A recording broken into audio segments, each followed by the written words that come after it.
When I got out of St. James's Hospital Found Ward, having secured my release early from my false imprisonment on a 21-day sectioning, 12 days early, I was homeless.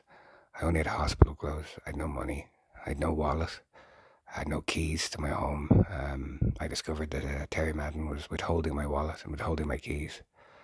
And I had like 5 phone numbers. And I had to fight and struggle to get my access to my wallet, my belongings, my keys. I actually had to break into my own home to where I discovered that Terry Madden and it would appear Ilva Madden were trying to take some sort of vacant possession of it, thinking that they had lied enough to make me go away for a long time, which hadn't happened, thanks to my psychiatrist in Finland. When I finally did get back into my home, I discovered that Kevin Street Guards had returned after they'd falsely imprisoned me, which via lies and fraud, to destroy my home studio. They pepper sprayed down my home studio. There was caustic substance sprayed into the cones of my studio monitor, over my control surfaces. The hard drive archives were all damaged. My laptops were destroyed. And my phones were stolen. Items were taken. My toaster was missing. My couch was inexplicably destroyed. And I don't know who stole the toaster. That's still a question, mystery of the ages.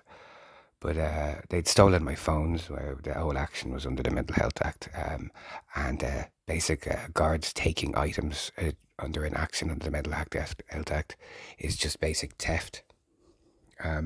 There's nothing more complex about it under the law. If a guard is enacting any action under the Mental Health Act and they take items, it's just theft. They're thieves. Kevin Street Guards are thieves. They're considering they've weaponized my child abuse, I can safely say that Kevin Street Guards and Irish Town Guards are pro-paedophile, thieves, bullies. And from what I gather from the sexual assaults they put me through, probably, essentially rapists. Because, you don't do that sort of sexual abuse, sexual assault, sexual humiliation, and sexual torture if that's not what you are overall. Some sort of weird blue uniformed molester. However, I had to get my medical records. So when I got my medical records, I discovered the extent of both the lies of the guards and the fraud of the guards, and also Terry Madden's involvement. And I was that was very upsetting. At the same time as I was trying to retrieve important documents and some of my belongings from Terry Madden, which she was withholding. And during this period, I changed my name legally by deed poll. I discovered that Terry Madden and Ilva Madden were going around telling relatives and people falsely that I was an autistic junkie. And I had to actually get a letter from my psychiatrist saying that I'd never been diagnosed with autism and that I didn't have autism. And this is all stuff that Ruth Cannon actually deliberately took control of later and made herself central to. I mean, it's that alone, the fact that Ruth Cannon would inject herself into that is really hideous. But this is what happened, and I was I'm trying to deal with this matter and the obstructive, narcissistic abuse of Terry Madden, and recover from the trauma. I discovered that the extent to which the slander and defamation was going on from Dara Madden was worse than I thought, because more people had been told that I was lying about Finland, my stabbing and everything. So I had this malignant narcissist, social worker, Terry Madden, ex-head of Housing and Welfare, trying to unmake my life, which is very strange because I have court documents, photographs that disprove everything she says. And I have medical records that disprove everything she says. So, but, people would believe her over me. And when I began to discover the extent of it, as a protective gesture, Terry Madden, ex-head of Housing and Welfare, filed for a bad faith, abusive process, malicious prosecution. And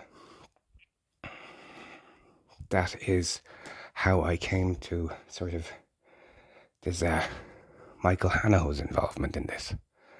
And I can't, if you're listening to this and you just stumbled across it because you were searching Michael Hanahoe, like get away from him as a solicitor. He's a terrible man, and he will trade your cases like top trumps with the guards. And but I had been directed to Michael Hanahoe by friends, and he was supposedly helping me with the guards situation. However, really, it was the opposite of help. I mean, it was, I couldn't have actually done myself more damage than the time that I spent trying to get Michael Hanahoe to take instruction or do anything. He forgot things, allegedly, or he just didn't do them, like requesting CCTV. His name's Michael Ernie Hanahoe, and at the time, I had asked, did he have connections with Andrew Madden, because I knew he did. But I just had to be sure, and he kept saying no, he didn't, and that turned out to be Michael Ernie Hanahoe lying repeatedly, which was part of the course. But Michael Hanahoe strung me along for 9.5, 10 months, doing nothing, laughing, to immense distress. And I caught him trying to prejudice matters in other court issues. Michael Hanahoe, blocked my access to other legal practitioners. The damage that Michael Hanahoe did, because he knows Andrew Madden, and he thought he was doing a favour, and he thought he had scope of the situation, where really what he was doing was helping cover up child abuse.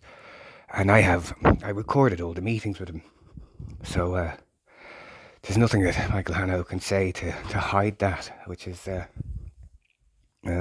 sad state of affairs. But